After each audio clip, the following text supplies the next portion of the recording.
Commander Zelthax had been studying alien species for 300 years. In all that time, he had never been wrong about a prediction. His people, the Collective, had built machines that could tell what any species would do before they did it. These machines had studied thousands of different aliens across the galaxy. They were right 99.7% of the time. When the humans first left their home planet and started building colonies on other worlds, Zelthax ran all the standard tests. He fed everything they knew about humans into the prediction machines. The results came back quickly and clearly. Humans were Type 7 aggressive expansionists. They fought each other a lot. They spread out fast. They would be territorial and suspicious of strangers. The machines predicted exactly what humans would do for the next 300 years. Zelthax felt satisfied. Another species mapped and understood. The Collective sent 3 scout ships to make first contact with a human mining colony near Jupiter. Zelthax commanded the lead ship. According to the predictions, the humans would see the alien ships and immediately go on high alert. They would arm their weapons. They would send aggressive messages demanding the aliens leave their territory. Then, after the Collective demonstrated their superior technology, the humans would slowly begin diplomatic talks. The probability of this sequence was 94.2%. Instead, the humans sent a message inviting them to dinner. Zelthax read the message 3 times. His translation software was working perfectly. The humans genuinely wanted the Collective to come eat food with them. Not a formal diplomatic meeting. Not a military negotiation. Dinner on a cargo ship called the Betty's Revenge. This must be some kind of trick, his second officer said. Zelthax checked the prediction machines. They showed a 0.003% chance of this response. He had never seen such a low probability event actually happen. Scientific curiosity overcame caution. Zelthax took a small shuttle to the human cargo ship. The captain who met him at the airlock was a short woman with gray hair and laugh lines around her eyes. She wore a stained jumpsuit and held a device that was producing smoke. Commander Zelthax, right? I'm Captain Chun. Hope you like barbecue. She led him through narrow corridors that smelled of chemicals and cooking meat. We don't get many visitors out here. When we saw your ships, I figured we should be neighborly. Zelthax's people didn't eat solid food anymore. They absorbed nutrients through specialized membranes. But he had studied enough biology to recognize that Chun was cooking animal flesh over an open flame. A practice most advanced species had abandoned. Millennia ago, they entered a cargo bay that had been converted into a dining area. 15 humans sat around tables, eating and talking loudly. They looked at Zelthax with curiosity, but not fear. Pull up a chair, Chun said. Or whatever works for your biology. Do you eat? Never mind, we've got options. For the next 2 hours, Zelthax sat among humans while they ate their barbecue and drank something called beer. They asked him questions about his homeworld. They told jokes he didn't understand but laughed at anyway. They showed him pictures of their families back on Earth. One man tried to teach him a card game. Not once did anyone mention territory, or weapons, or diplomatic protocols. Captain Chen eventually pulled out a datapad and showed him something. So we intercepted some of your transmissions. Your prediction software says we're going to try to shoot at you within the next week. That's pretty funny. Zelthax's membrane flushed purple with embarrassment. Our models are usually quite accurate. I'm sure they are. Chun took a long drink of her beer. But here's the thing about humans. We don't really do predictable. 3 days later, Zelthax received 17 separate reports from his monitoring stations. The same human colony that was supposed to resist first contact had instead launched unauthorized mining operations in collective space. They had established a black market selling collective technology to other species. Someone had taught the collective's translator AI how to tell jokes. and now it kept making puns during official communications. When Zelthax sent a formal complaint to the human government, Captain Chun sent back a basket of fresh fruit with a handwritten note. "Our bad. Want to split the mining profits 50-50? Zelthax started a new document on his computer.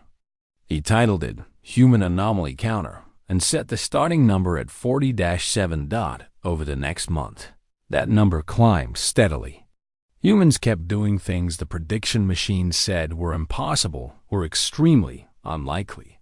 They made friends with species that were supposed to be their enemies. They solved engineering problems in ways that violated standard protocols, but somehow worked anyway. They turned serious diplomatic incidents into parties that the prediction machines tried to adapt. Zelthax fed them more data about humans. The machines processed everything and came back with new predictions. The humans promptly did something completely different. One day, Zelthax was reviewing another failed prediction when Captain Chun called him directly. "Hey, Commander, got a minute? I am quite busy attempting to understand your species," Zelthax said. "Yeah, that's kind of why I'm calling. I've been reading your reports." Chun's face on the screen looked amused. "You're trying really hard to figure us out. Put us in boxes. Predict what we'll do. That is my job." "Sure, but here's my question. Why?" Zelthax didn't understand. "Why what? Why do you need to predict everything? What's wrong with just seeing what happens?" The question struck Zelthax as fundamentally absurd. If we cannot predict behavior, we cannot plan. We cannot prepare. We cannot maintain order. Maybe you just miss out on all the interesting surprises. Chun leaned back in her chair. "Look, I get it. You want the universe to make sense. You want patterns and rules. But humans? We're kind of allergic to that stuff. We like mixing things up, trying new approaches, making mistakes and seeing what happens. That sounds terribly inefficient." "Oh, it totally is," Chun agreed cheerfully. "But it's also how we got into space, how we survived ice ages and plagues and wars. We adapt. We improvise. We do weird, unexpected stuff until something works." After the call ended, Zelthax sat alone in his quarters. He pulled up the prediction machines and looked at the latest human forecasts. Every single one was marked with a high probability of being wrong. For 300 years, Zelthax had believed that understanding a species meant being able to predict them. The more accurately you could forecast their actions, the better you understood how they thought. Humans were teaching him that maybe he had been wrong about everything. He opened his anomaly counter document. The number had reached 203.Zelthax added a note at the bottom. Conclusion: humans are either the most chaotic species in the galaxy or the most brilliant.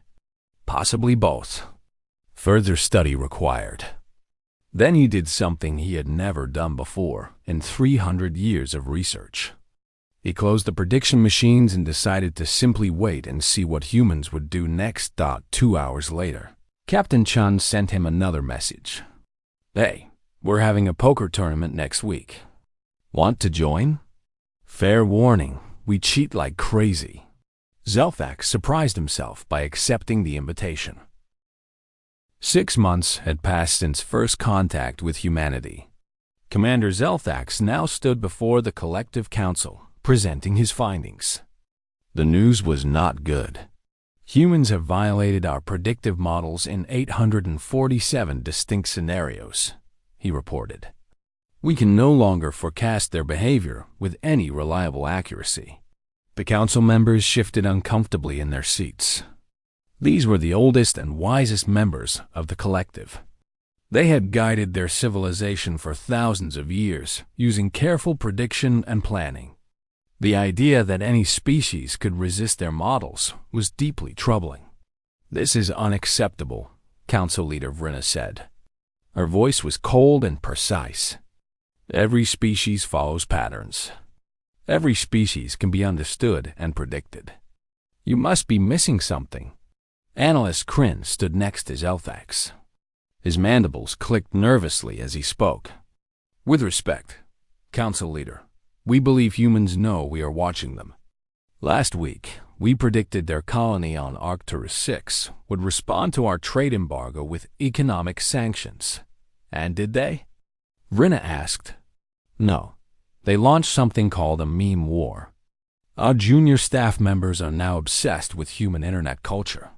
3 of them have requested transfers to human space. One tried to explain something called rickrolling to me for 45 minutes. Another council member leaned forward. These humans sound dangerous.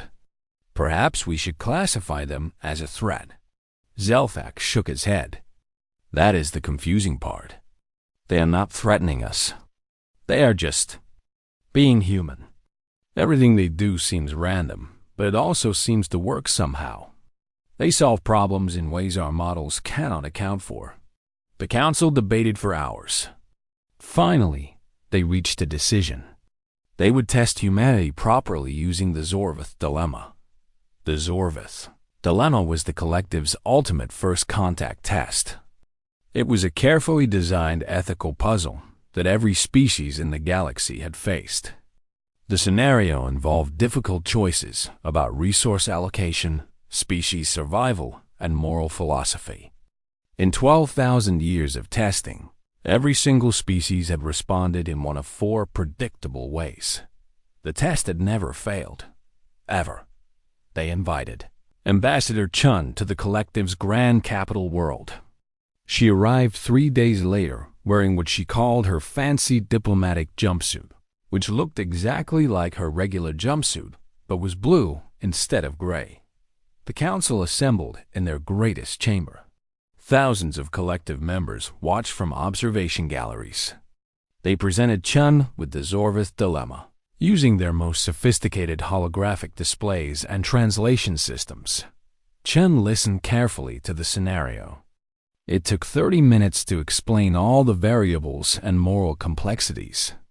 When they finished, she stood quietly for a moment, thinking. The council waited. Usually, species took hours or even days to formulate their response to the dilemma.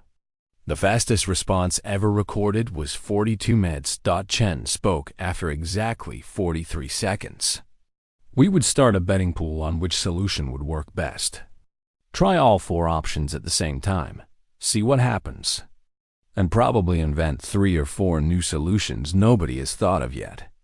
Also, something from your cafeteria smells amazing. Can I get that recipe? The council's central prediction computer crashed immediately. The backup systems followed 30 seconds later. Engineers rushed to restart the machines while the council members sat in stunned silence. That is not a valid response to the dilemma, Rinna finally said. Why not? Chun asked. Because you must choose one approach. That is the nature of the test. Chun shrugged. Says who? If I've got resources to try multiple things, why wouldn't I? Humans are really good at running experiments. We fail at stuff all the time. Failure is how we learn. But the dilemma requires a single ethical framework. Another council member protested. Well, there's your problem, Chun said. You're assuming there's only one right answer. What if there are multiple right answers? What if the best solution is combining parts from different approaches?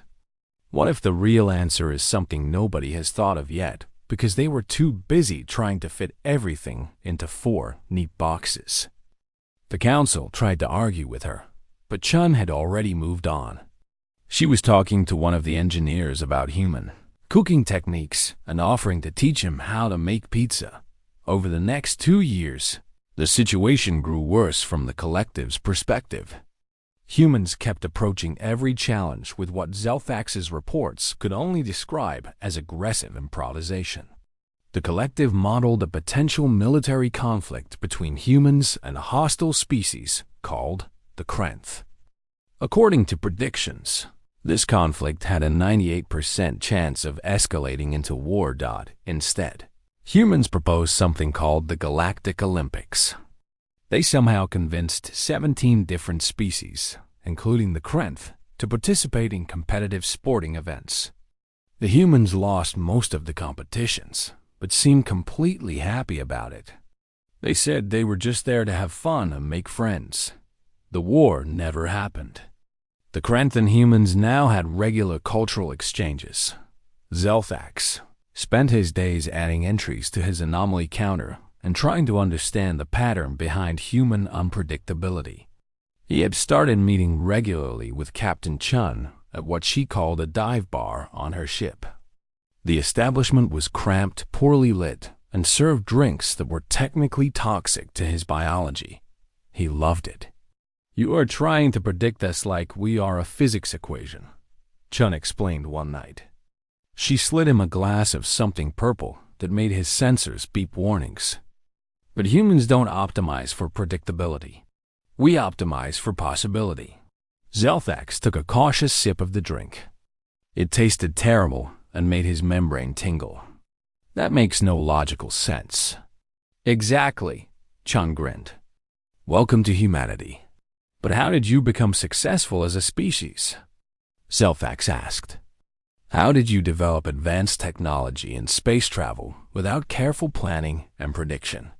Chun thought about this. "We did have planning. We just didn't let plans stop us from trying weird new things. Every major human achievement started with someone doing something everyone else said was impossible or stupid. We flew before we understood aerodynamics. We went to space before we really knew what we were doing. We built computers and then got surprised when they became smarter than we expected. That sounds incredibly dangerous." "It is," Chun admitted. "We've had plenty of disasters. But we learn from them and keep going. The thing is, Zelthax, the universe is too complicated to predict perfectly. So instead of trying to predict everything, we just prepare to adapt to anything." Zelthax drank more of the terrible purple liquid. His prediction algorithms sat unused on his personal computer. He had not activated them in 3 weeks. "My entire career has been built on the idea that intelligence means predictability," he said quietly. "That understanding a species means being able to forecast what they will do." Chun put her hand on his shoulder. It was a human gesture of comfort that he had learned to appreciate. Maybe the highest form of intelligence is not being predictable. Maybe it is being able to create new patterns instead of following old ones. The Council will not accept this conclusion. "Probably not," Chun agreed. "But they will eventually. Because here is what I have learned about the collective. You guys are really smart. And really smart people eventually figure out when they are wrong." Zelthax wanted to believe her. But he had seen the Council's reaction to his reports. They were not ready to accept that their entire understanding of intelligence and civilization might be flawed. Then, the warning alarms started. Blaring throughout the bar. Chun pulled up a display screen. Her face went pale. "Oh no, what is it?" Zelthax asked. "The Vryn swarm. They just entered our galaxy." Zelthax felt his membranes go cold. The Vryn were a hive-minded species that consumed everything in their path. The collective had predicted their arrival and had spent decades preparing a defense strategy. A coordinated retreat to fortified core worlds, followed by a century-long war of attrition. It was the only viable option, according to every model. They had run. Chun was already moving, calling her crew to battle stations. "Wait," Zelthax said. "The collective has a plan. You must coordinate with us." Chun looked at him with those strange human eyes that always seemed to be thinking of something unexpected. "Or we could try something different." Zelthax felt a mix of terror and excitement. After 2 years of studying humans, he knew exactly what that look meant. Humans were about to do something unpredictable again. The collective's war room filled with officials within an hour.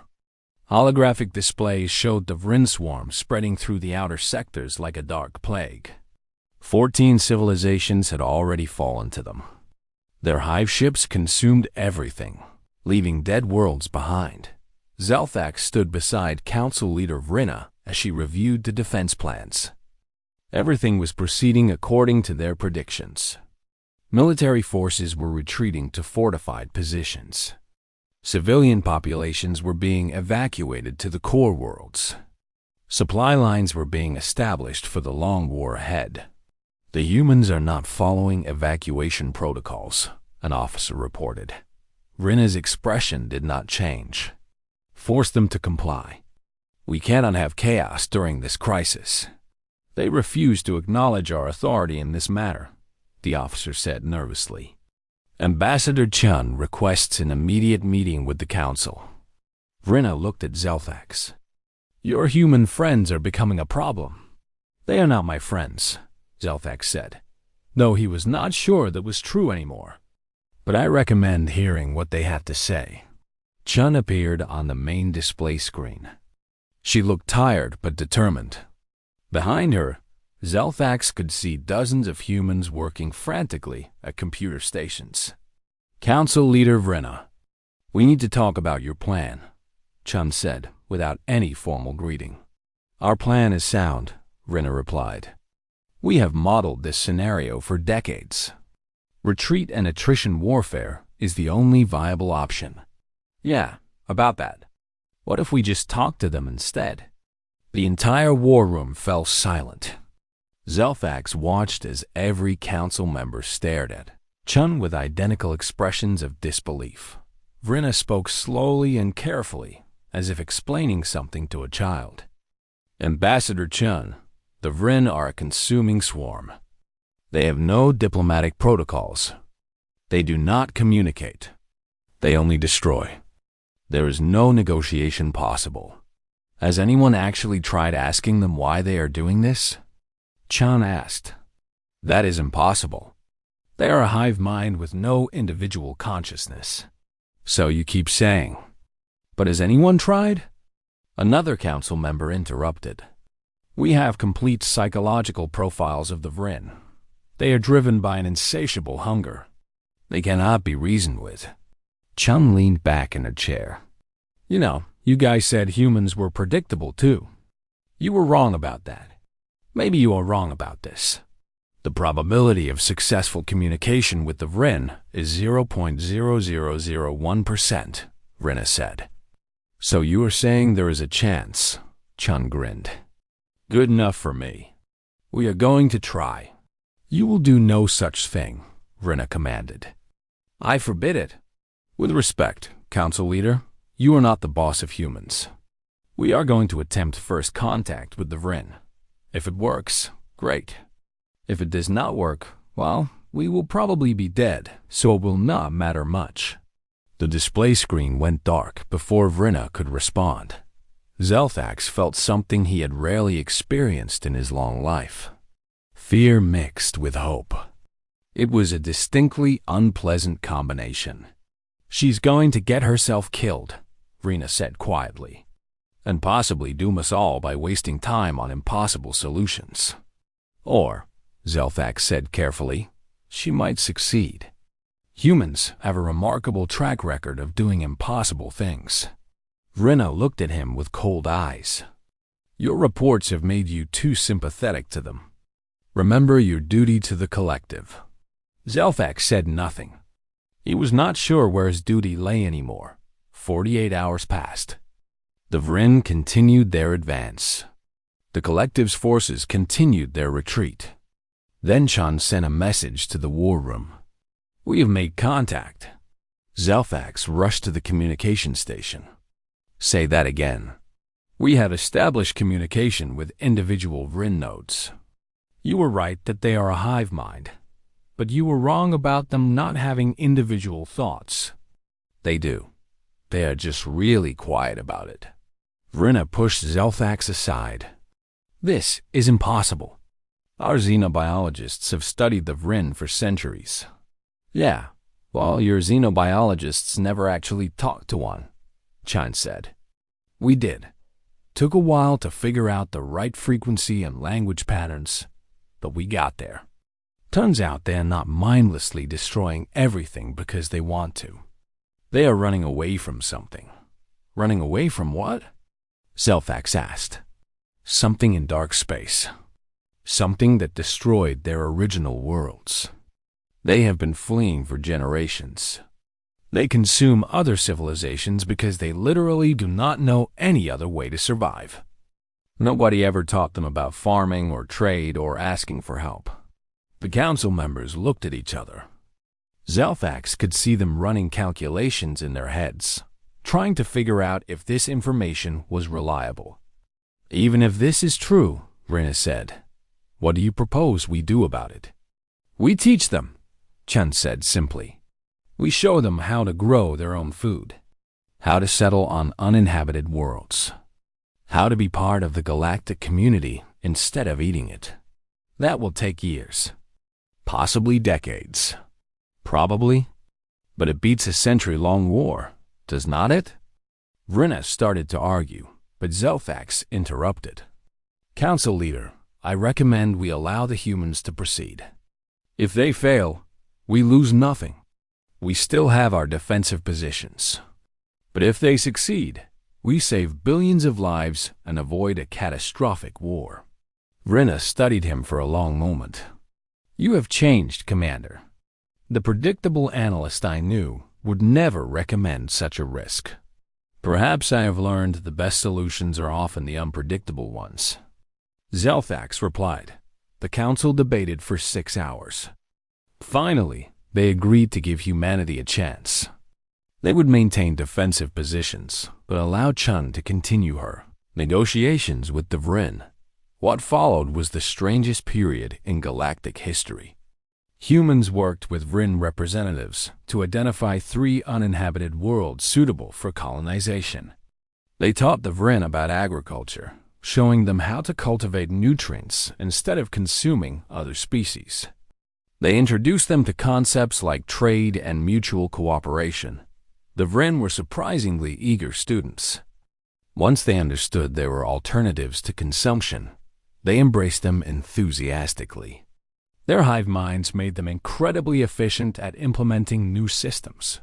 Within 6 months, the Vrin had settled their 3 worlds and established sustainable food production.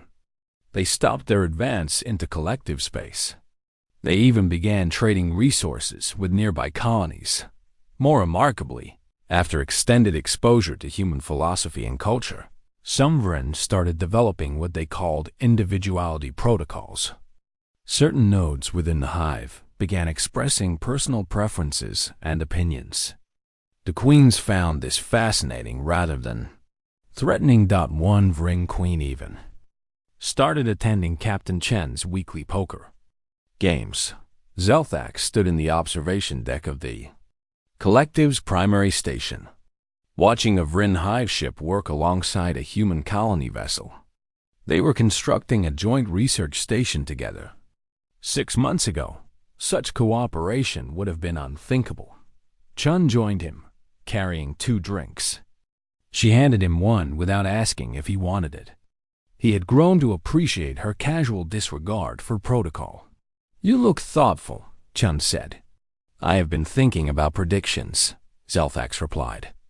I have spent my entire career believing that intelligence meant predictability. That understanding a species meant being able to forecast their behavior. And now? Now, I think perhaps the highest form of intelligence is being unpredictable. Humans do not solve problems by following established patterns. You solve them by creating entirely new patterns that nobody has considered before. Chun smiled. That might be the nicest thing anyone from the collective has said about us. Do not let it go to your head. Last week, your species started a petition to rename our capital world's largest moon. I am afraid to ask why. Oh, that. Chun laughed. Inside joke. You will understand eventually. Will I? Maybe. Or maybe not. That is the fun part. Zelfax looked down at his personal computer. His prediction algorithms were still there, unused for months now. He had spent 300 years relying on them to make sense of the universe. With a quick gesture, he deleted them permanently. "What did you just do?" Chun asked. "I removed my prediction software. I do not need it anymore. What will you do instead?" Zelfax took a drink and watched the chaotic, thriving mess of human-influenced civilization spreading across the observation screens. Ships from a dozen species moved in patterns no algorithm could have predicted. Trade routes formed based on friendship rather than optimal efficiency. Cultural exchanges happened spontaneously. It was messy and unpredictable, and somehow beautiful. "I think I will do what humans do," Zelfax said. "I will wait and see what happens next. I will embrace the uncertainty." Chun raised her glass. "Welcome to humanity, Zelfax. You are going to love it here. For the first time in 300 years. Zelfax had no idea what the future would bring, and he discovered that he did not mind at all. 5 years had passed since the Vrin crisis ended. The galaxy had changed in ways nobody could have predicted, which seemed fitting given everything that had happened. Zelfax now worked as a cultural liaison between the collective and humanity. It was a new position created specifically for him. His job was to help his people understand humans and to help humans navigate collective bureaucracy. Mostly, he spent his time explaining to confused collective officials why humans did things that made no sense according to traditional models. He was good at it. He had learned to stop trying to understand humans and simply accept them. Today, he sat in a small cafe on the human colony of New Terra. The establishment was called Joe's Place, and it served what humans considered decent coffee. Zelfax had developed a taste for the bitter beverage, even though it was completely unnecessary for his biology. Captain Chen sat across from him, older now with more gray in her hair. She had retired from active space service and now ran a consulting business, helping other species communicate with each other. Business was excellent. "Did you hear about the Krenth?" Chun asked, sipping her coffee. "The warrior species that wanted to fight us 5 years ago?" "That's them. They just opened a chain of restaurants across collective space. Turns out they are amazing cooks." "Who knew?" Zelfax shook his head. The prediction models said the Krenth would remain isolated and hostile for at least another century. "Yeah, well, the models did not account for humans teaching them about food culture and friendly competition." Chun grinned. "Now, they are competing to make the best restaurants instead of competing in war. Much better use of their energy, if you ask me." A young collective officer approached their table nervously. "Commander Zelfax? Sorry to interrupt, but we have a situation. The Council needs your expertise." Zelfax and Chun followed the officer to a secure communication room. Council leader Vrina appeared on the main screen. She looked frustrated, which was unusual. Vrina rarely showed emotion. "Commander Zelfax, we have encountered a new species. They call themselves the Quelari. They are highly advanced and extremely territorial. Our initial contact did not go well. They fired on our scout ships. Do you want military advice?" Zelfax asked. "I am not qualified for that." "No," Vrina said quietly. "We want to know what humans would do in this situation." Zelfax felt a small surge of pride. 5 years ago, the Council would never have asked such a question. They would have consulted their prediction models and followed established protocols. The fact that they were asking about human approaches meant they had learned something. Chime leaned forward. "Tell me about the Quelari. Why are they territorial?" Another council member provided information. They evolved on a world with limited resources. Competition for survival shaped their entire culture. They view any outside presence as a threat to their existence. "So they are scared," Chun said. "Scared?" Vrina looked confused. "They are aggressive and hostile. Same thing usually. Aggression often comes from fear. They are probably terrified that you will take their resources or threaten their survival. Chun thought for a moment. Here is what I would do. Stop approaching them from a position of strength. You are bigger and more advanced, which makes you scary. Instead, approach from a position of vulnerability. That makes no tactical sense, a military officer said. It makes perfect human sense, Chan replied. Send them a message explaining that you need their help with something. Make it genuine. Ask them to teach you about their culture or their technology. Give them something they are good at, and let them be the experts. People are much friendlier when they feel valued instead of threatened. Rina looked skeptical. And if they refuse? Then you try something else. The point is to show them you are not a threat, that you see them as equals worth learning from. The council debated this approach for several hours. Finally, they agreed to try Chun's suggestion. They sent a carefully worded message to the Quillari, asking for help understanding their region of space and offering to share knowledge in return. The Quillari responded 3 days later. They were suspicious, but willing to talk. 2 weeks after that, they agreed to a cultural exchange. Within a month, they had opened trade negotiations. The crisis was resolved without a single shot being fired. Zelthax received a private message from Rina afterward. Your humans continue to surprise us. Their methods should not work according to any logical framework. Yet they do work. I find this deeply unsettling and also somewhat wonderful. Zelthax smiled as he read the message. Rina was learning. That evening, Zelthax attended a gathering at Captain Chan's home. It had become a regular event. Every week, beings from a dozen different species met to eat food, play games, and share stories. The group included collective members, humans, Ren, Krent, and now even a few Quillari who had expressed interest in learning about other cultures. A young human named Marcus was teaching a Ren queen how to play guitar. The queen's tentacles were not designed for the instrument, but she was determined to learn. The sounds she produced were terrible, but everyone applauded her effort anyway. A Krent warrior argued passionately with a collective philosopher about the nature of consciousness. Neither would convince the other, but they both seemed to enjoy the debate. 2 Quillari sat quietly in a corner, watching everything with wide eyes. One of them approached Zelthax cautiously. I do not understand this gathering, the Quillari said. What is its purpose? There is no purpose, Zelthax replied. We simply enjoy each other's company. But you are different species. You should be competing for resources and status. We could do that. Or we could be friends.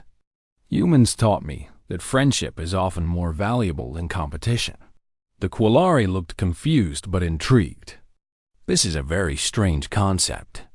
Yes, Zelthax agreed. Humans are full of strange concepts. Most of them work surprisingly well. Captain Chun stood up and called for everyone's attention. Okay, folks. Time for the announcement. We have been working on a project for the past year, and it is finally ready to launch. She activated a holographic display showing plans for a massive space station. This is Unity Station. It will be the largest collaborative project in galactic history. Every species that wants to participate can contribute.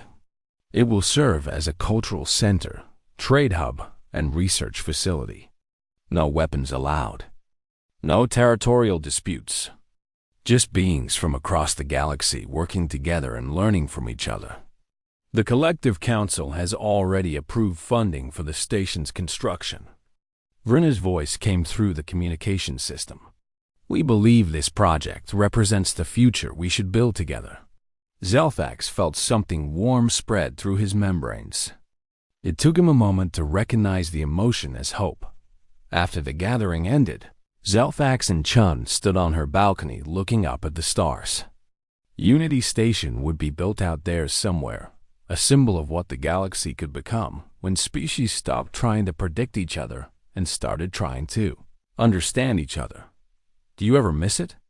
Chun asked. The certainty of your old predictions? Knowing what would happen next. Zelthax considered the question carefully. Sometimes. Uncertainty can be uncomfortable, but I have discovered something more valuable than certainty. What is that? Possibility. When I could predict everything, the future was fixed and boring. Now, every day brings surprises.